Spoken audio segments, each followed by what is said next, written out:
Hello అండి. Welcome back to my channel. ఈరోజు మనం ఈ వీడియోలో తెలుసుకోబోయేది ఏంటంటే, తెలుగులో మనము మన వాడుక భాషలో వాడుకునే కొన్ని సామెతలనేవి తెలుసుకుందామండి. నేను కొన్ని షార్ట్స్ రూపంలో పెట్టాను. అవే మళ్ళీ మీకు కొన్ని చెప్తున్నాను. ఎందుకంటే కొన్ని పిల్లలకు గూడా తెలుసుకుంటే మంచిదండి. పిల్లలకు గూడా తెలుగు సామెతలనేవి తెలుసుకోవాలి. ఎందుకంటే ఇంగ్లీష్ మీడియం చదువుకునే పిల్లలకి ఇప్పుడు తెలుగు పదాలు గూడా అర్థం కావట్లేదు. అందుకే పిల్లలు, పెద్దలు అందరూ తెలుసుకుంటే మంచిదండి. ఎందుకంటే ఆ సామెతలనేవి కొన్ని మరుగున పడిపోకుండా ఉండాలని నేను నాకు తెలిసినవి కొన్ని అప్లోడ్ చేశాను. అలాగే లాంగ్ వీడియో కూడా ఒకటి పెడదామని ఈ వీడియోలో నేను ఈ సామెతలనేవి చెప్దామనుకుంటున్నాను అర్థంతో సహా. తెలిస్తే మీకు మామూలుగా మనం వాడుక భాషలో కొన్ని కొన్ని వాడుతూ ఉంటాం కదా! అలా సామెతలనేవి చెప్దామనుకుంటున్నాను. అసలు తెలుగు అచ్చు పుస్తకాల్లో చిన్నప్పుడు ఈ సామెతలు కూడా ఉండేవి. మరి ఇప్పుడు ఉంటున్నాయో లేదో కూడా తెలియదు. కాబట్టి కొన్ని ఇలా సామెతలనేవి కూడా తెలుసుకుంటే మన తెలుగు భాషలో ఉన్న కొన్ని పదాలు మనం మర్చిపోకుండా ఉంటాము. మొదటిది తెలుసుకుందాము. రోలు వచ్చి మద్దలతో మొరపెట్టుకుందట. అంటే రోలుకి ఒకవైపే పోటు, మద్దలకి 2 వైపులా పోటుంటుంది. కాబట్టి రోలు వచ్చి మద్దలతో మొరపెట్టుకుంటే, "నీకు ఒకవైపే పోటు, నాకు 2 వైపులా పోటు నేనెవరికి చెప్పుకోను" అని అందట. అలా అనమాట. రెండవది ముఖం బాలేదని అద్దం పగలగొట్టిందట. అంటే మనము కొన్ని కొన్ని వస్తువులు బాలేదని చెప్పి, ఇది బాలేదని చెప్పి ఇంకొకటి పగలగొడుతుంటాం కదా! అలా ఒకదాని మీద కోపాన్ని ఇంకో దాని మీద చూపించడం అనమాట. ఇంకొకటి చెప్పుకుంటే, "ఆకులు నాకేవాడింటికి, మూతులు నాకేవాడు వెళ్ళినట్టు." అంటే వీడికే లేక ఏడుస్తుంటే ఇంకొకడొచ్చి నాకు పెట్టు అని అన్నాడు అన్నట్టు అనమాట. ఇంకా విగ్రహ పుష్టి, నైవేద్య నష్టి. అంటే మనిషి చూడటానికైతే విగ్రహం బాగానే ఉంటుంది. కానీ నైవేద్య నష్టి అంటే తిండి మాత్రం సరిగా తినరు. కొందరు తినకుండా లావుగా ఉంటారు కదా! అలా. ఇంకో సామెత తెలుసుకుందాము. యథార్థం లోక విరోధం. అంటే నిజం చెప్పినా కానీ ముఖం మీద చెప్తే వారికి చాలా ఇబ్బందిగా అనిపిస్తుంది కదా! అలా అన్నప్పుడు మనము ఈ సామెత అనేది వాడుకలోకి అంటుంటాం అనమాట. అంటే నిజం చెప్పినా కానీ వాళ్ళకి పడదు అన్నట్లు.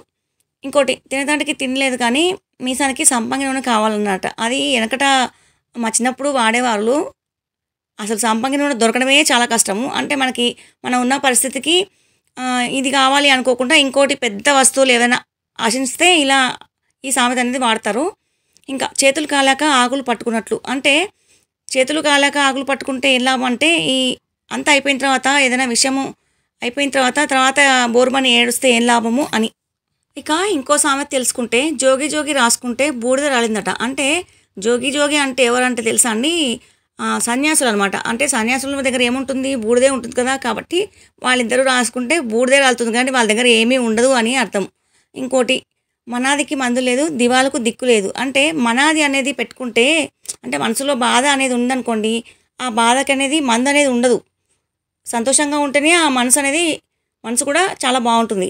దివాలకు దిక్కు లేదు అంటే దివాలుగా కూర్చుంటే ఆ దివాలకు కూడా ఆ దిక్కు అనేది ఉండదనమాట. అలా మనం ఏదైనా బాధలో ఉంటే ఈ సామెత అనేది వాడతారు. ఇక ఇంకోటి తెలుసుకుందాము. అంగట్లో అన్నీ ఉన్నా అల్లుడి నోట్లో శని. అంటే అంగట్లో అన్నీ ఉంటాయి. అంటే చూడటానికి అన్నీ ఉంటాయి. కానీ తినటానికి మాత్రం మనకి ఆరోగ్యం బాగాలేకపోతేనో, లేకపోతే ఒంట్లో బాగాలేక ఏమీ అనుభవించలేకపోతేనో అలా ఈ సామెత అనేది వాడుతుంటారనమాట.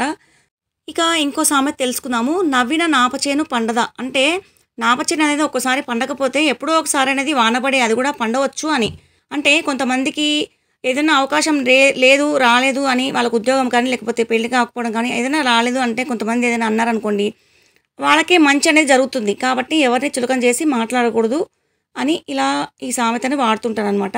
ఇక ఇంకో సామెత తెలుసుకుంటే, గారాబం గజ్జలు అంటే వీపు దెబ్బలు అన్నదట. అంటే పిల్లల్ని మనము గారాబం చేసామనుకోండి, వాళ్ళు అవి కావాలి, ఇవి కావాలి అని అంటుంటారు.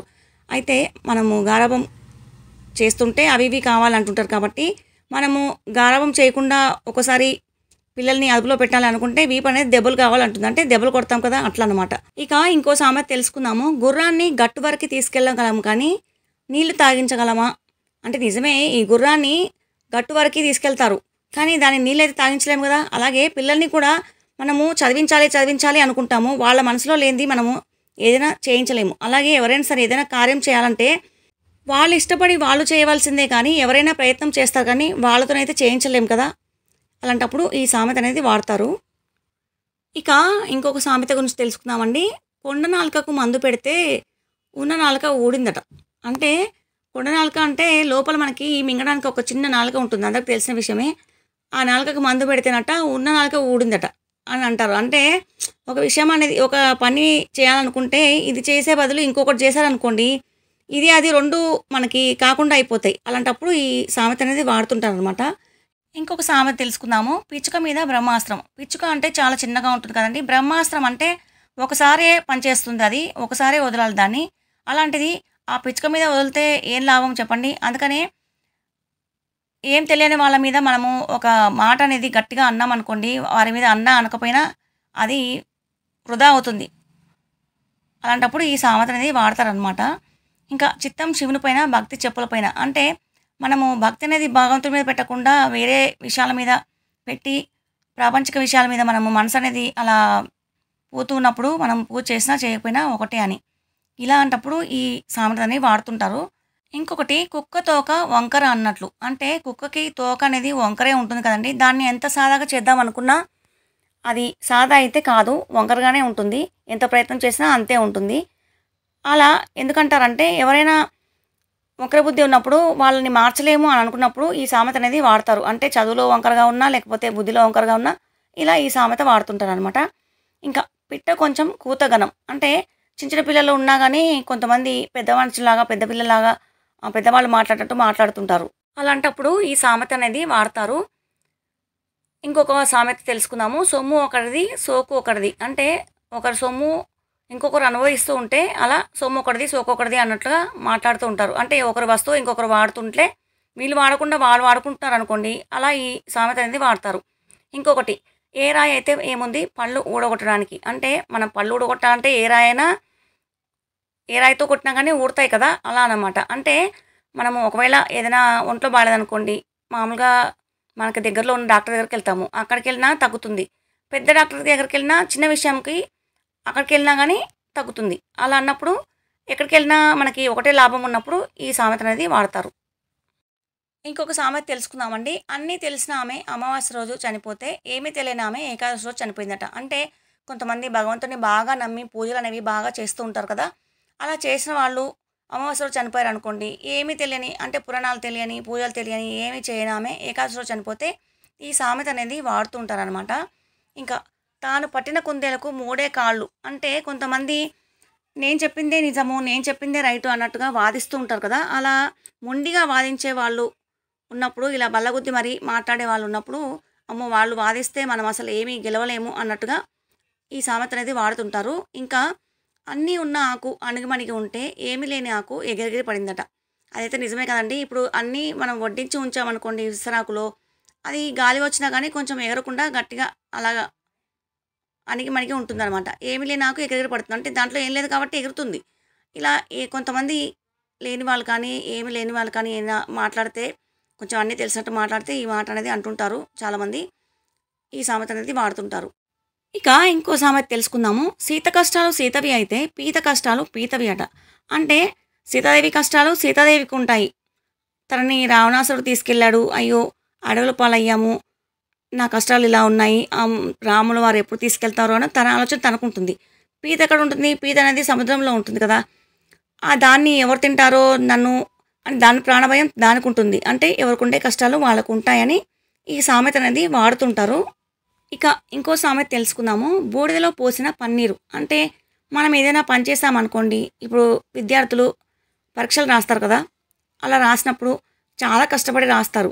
అయితే రాసినప్పుడు వాళ్ళకి ఫలితం రాలేదనుకోండి, తగినంత ఫలితము, అయ్యో! నా కష్టమంతా ఇట్లా బూడిదలో పోసిన పన్నీర్ అయిపోయింది అని. అంటే ఏదైనా మనం కష్టపడి చేసినప్పుడు మనకు తగినంత ఫలితం అనేది లేకపోతే ఇలా బూడిదలో పోసిన పన్నీర్‌లా అయింది కదా! అని ఈ సామెత అనేది వాడతారు. ఇక ఇంకో సామెత తెలుసుకుందామండి. 2 నాలుకలు. అంటే మనకి 2 నాలుకలుంటాయి. అందరికి తెలిసిన విషయమే. కానీ 2 నాలుకలతో మాట్లాడేవాళ్ళు అంటే 2 రకాలుగా, 2 విధాలుగా, 2 చోట్ల అలా మాట్లాడే వాళ్ళని 2 నాలుకలున్నాయి ఆయనకి అని మాట్లాడుతూ ఉంటారనమాట. ఈ సామెత అనేది వాడుతుంటారు. ఇంకా 30 తిప్పలు పెట్టి 3 చెరువుల నీళ్లు తాగించడం అనమాట. అంటే ఒకళ్ళ వల్ల ఇంకొకళ్ళు బాధపడి చాలా తిప్పలు పడి ఉంటే ఈ సామెత అనేది వాడుతూ ఉంటారు. ఇంకా సామెత ఇంకొకటి అత్త సొమ్ము అల్లుడు దానం చేయడం. అంటే అత్త సొమ్ముని అల్లుడు దానం చేస్తే బాగుండదు కదండీ! అలా ఒకరి సొమ్మును ఇంకొకరు దానం చేస్తూ ఉంటే గనక ఈ సామెత అనేది వాడుతూ ఉంటారు. ఇంకొక సామెత తెలుసుకుందామండి. దారిన పోయే దానయ్య ఆట. అంటే మనం ఇంట్లో ఉన్నామనుకోండి, ఎవరైనా బయట చప్పుడు చేస్తుంటే ఇంట్లో వాళ్ళు ఎవరొచ్చారు, ఎవరొచ్చారు అని అంటుంటారు కదా! అలా అంటున్నప్పుడు ఎవరోలే దారిన పోయే దానియా మనకు తెలిసిన వారు కాదు కదా అని అంటాం అనమాట. అలా అంటే మాకు తెలియని వాళ్ళు ఉంటే దారిన పోయే దానియా అని అంటాం. ఇంకో సామెత తెలుసుకుందామండి. ఆయనే ఉంటే బోడిగుండు ఎందుకని అని ఈ సామెత. భర్త ఉంటే బోడిగుండు అనేది చేయించుకోరు చాలామంది, చేయించుకోకూడదు కూడా. ఏదైనా మొక్కుబడి ఉంటేనే తలనీలాలు ఇవ్వాలి దేవుడికి, కానీ బోడిగుండు మాత్రం చేయించుకోకూడదని అంటుంటారు. ఇలా సామెత ఎందుకు వచ్చిందంటే, వెనక భర్త చనిపోతే భార్యను కూడా ఆ మంటల్లోనే వేసి తగలబెట్టేవారు. తర్వాత కాలంలో పోరాడి అట్లా సజీవ దహనం చేయకూడదు అని చెప్పి భార్యని అంటే గుండు చేయించి తెల్లచీర కట్టి ఆమెకి ఏ అలంకారాలు లేకుండా ఆమెను అలా ఉంచేవారు అనమాట. అంటే పిల్లలు కూడా అన్యాయం అయిపోతారు కదా, ఇద్దరు చనిపోతే అన్నట్టుగా. తర్వాత అలా సజీవ దహనం చేయకూడదని ఇలా చేశారు. కాబట్టి అమ్మ బోడిగుండు ఎందుకు చేయించుకున్నావు అంటే ఒక ఆమె ఇలా అన్నదట. ఇలా ఈ సామెత అనేది పుట్టుకొచ్చింది. ఎవరైనా ఇలా అంటే కనుక ఈ సామెత వాడతారు. ఇంకొక సామెత తెలుసుకుందాము. నిత్య చచ్చేవాడికి ఏడ్చేవాడు ఎవడు అని.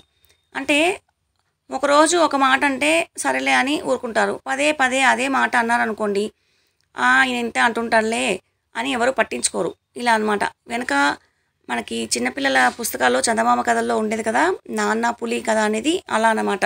ఒకసారి అంటే పట్టించుకుంటారు కానీ ఇంకోసారి అంటే పట్టించుకోరు కదా, అలా అన్నట్లు ఈ సామెత అనేది వాడతారు. ఇవన్నీ మరి నేను షార్ట్స్లో పెట్టినంత వరకు ఈ లాంగ్ వీడియో అనేది చేశాను.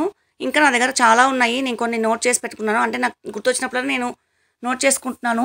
సాధారణంగా ఇవి మనం వాడుతూనే ఉంటాము. కొందరికి తెలుస్తాయి, కొందరు తెలియదు అని చెప్పి నేను ఒక వీడియో అనేది పెట్టాను. మీకు నచ్చితే లైక్ చేయండి, షేర్ చేయండి, సబ్స్క్రైబ్ చేయడం మర్చిపోకండి. ఇంకా సామెతలు కొన్ని ఉన్నాయి, అవి నేను తర్వాత అప్లోడ్ చేస్తాను. ఈ వీడియో చూసినందుకు ధన్యవాదాలండి. మరొక వీడియోతో మేము ముందుంటాను.